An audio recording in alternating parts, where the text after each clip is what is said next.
मोदी सरकार को 2024 के लोकसभा चुनाव में हराने के लिए विपक्षी दल एकजुट हुए हैं। इन दलों की 2 दिवसीय बैठक आज पूरी हुई है। विपक्षी दलों के इंडियन नेशनल डेवलपमेंटल अलायंस की तीसरी बैठक मुंबई में हुई। मीटिंग के दूसरे दिन 1 सितंबर को गठबंधन ने 13 मेंबर्स की कोऑर्डिनेशन कमेटी का ऐलान किया। बाद में कहा गया कि कमेटी में CPIM के मेंबर का नाम भी जोड़ा जाएगा। इसके बाद इस कमेटी में 14 मेंबर्स हो जाएंगे। जो मेन कमेटी है कोऑर्डिनेशन कमेटी, सिर्फ उसके नाम मैं आपके सामने पढ़ लेता हूं। Shri KC Venugopal, Indian National Congress, Shri Sharad Pawar ji, NCP, Shri TR Baalu, DMK, Shri Hemant Soren, Jharkhand Mukti Morcha, Shri Sanjay Raut, Shiv Sena, Shri Tejashwi Yadav, RJD, Shri Abhishek Banerjee, TMC, Raghav Chadha, AAP, Javed Ali Khan, Samajwadi Party, Lallan Singh, Janata Dal United, D Raja, CPI, Omar Abdullah, National Conference, Mehbooba Mufti, PDP, CPIM का नाम आ जाएगा, लेकिन बाकी जो कमेटी के जो नाम है आपके पास आ जाएंगे। विपक्ष की मीटिंग खत्म होने के बाद 3:30 बजे प्रेस कॉन्फ्रेंस हुई। इसमें 3 संकल्पों की जानकारी दी गई। इनमें देश भर में गठबंधन की रैलियां करने और कोऑर्डिनेशन कमेटी बनाने के अलावा कैंपेन की थीम जुड़ेगा भारत, जीतेगा इंडिया रखना शामिल है। प्रेस कॉन्फ्रेंस में लालू यादव ने कहा, हमने संकल्प लिया है कि मोदी जी को हराकर ही दम लेंगे। आज इंडिया पार्टीज ने 3 रेजोल्यूशंस पारित करे हुए हैं, उसको मैं पढ़ के दिखाता हूं। पहला रेजोल्यूशन ये है कि we the India parties hereby resolve to contest the forthcoming Lok Sabha elections together as far as possible. Seat sharing arrangements in different states will be initiated immediately and concluded at the earliest in a collaborative spirit of give and take. दूसरा resolution ये है, we the India parties hereby resolve to organize public rallies at the earliest in different parts of the country on issues of public concern and importance. और तीसरा resolution ये है, we the India parties hereby resolve to coordinate our respective communications and media strategies and campaigns on the theme of जुड़ेगा भारत, जीतेगा India. इस मौके पर राहुल गांधी ने कहा कि अगर हम एकजुट होकर लड़ेंगे तो बीजेपी जीत ही नहीं सकेगी। मुझे लगता है कि ये अलायंस बीजेपी को आसानी से हरा देगा। विकास में गरीबों और किसानों को साथ लेकर चलेंगे। बीजेपी गरीबों से धन छीनकर कुछ चुने हुए लोगों को देती है। I did a press conference yesterday and the nexus between the Prime Minister and a particular businessman is there for every single person to see.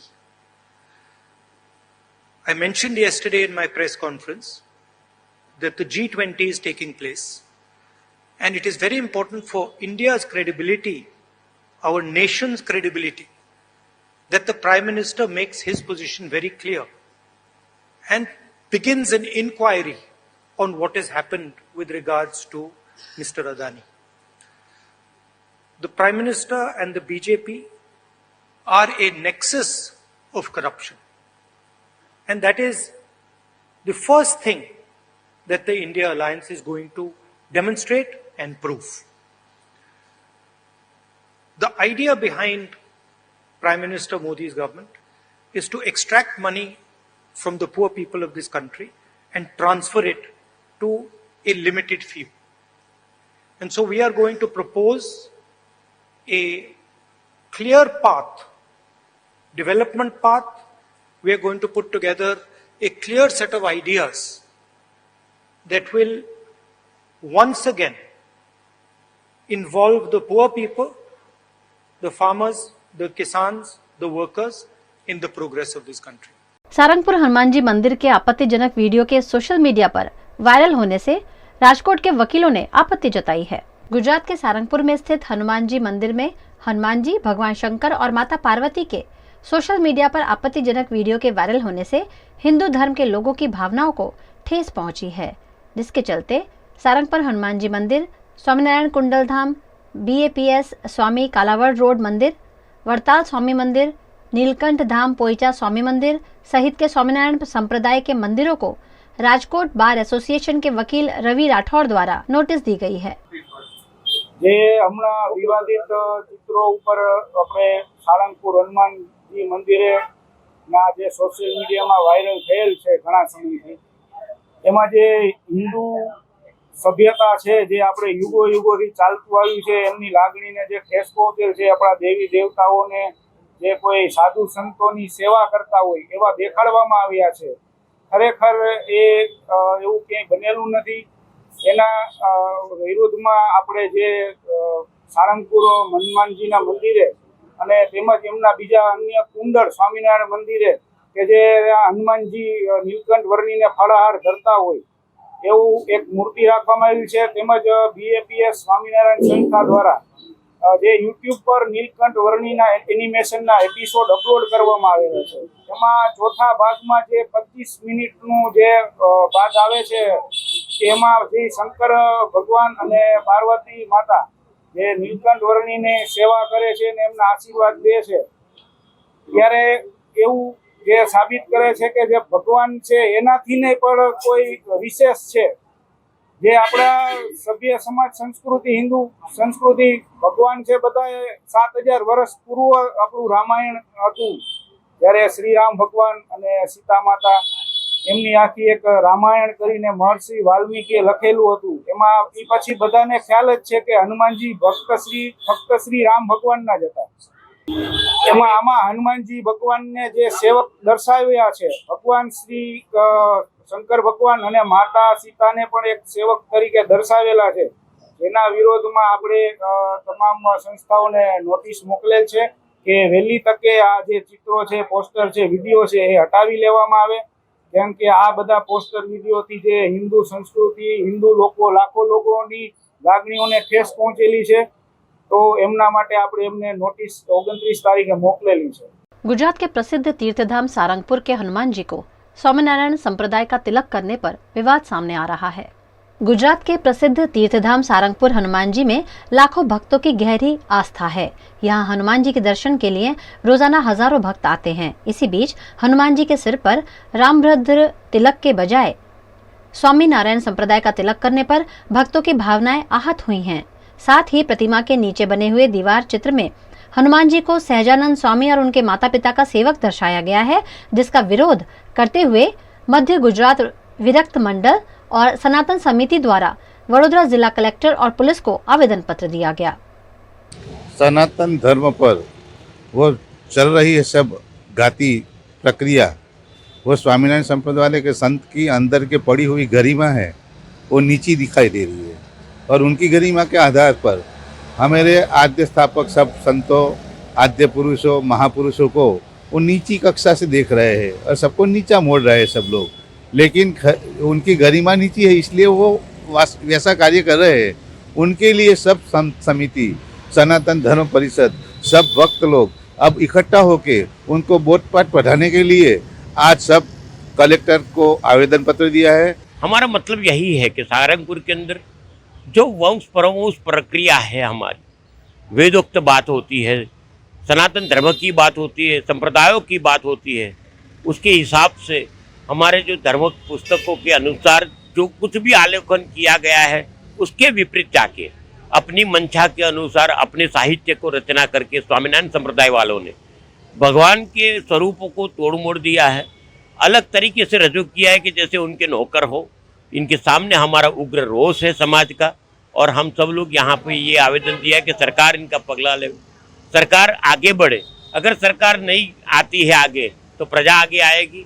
ये आज वैदिक प्रक्रिया से कैसे लड़ना चाहिए उसके लिए एक व्यूहरचना भी आयोजन किया है। वडोदरा के कल्याण नगर के विस्थापितों ने आवास दिए जाने की मांग के साथ कलेक्टर कार्यालय में आवेदन पत्र दिया।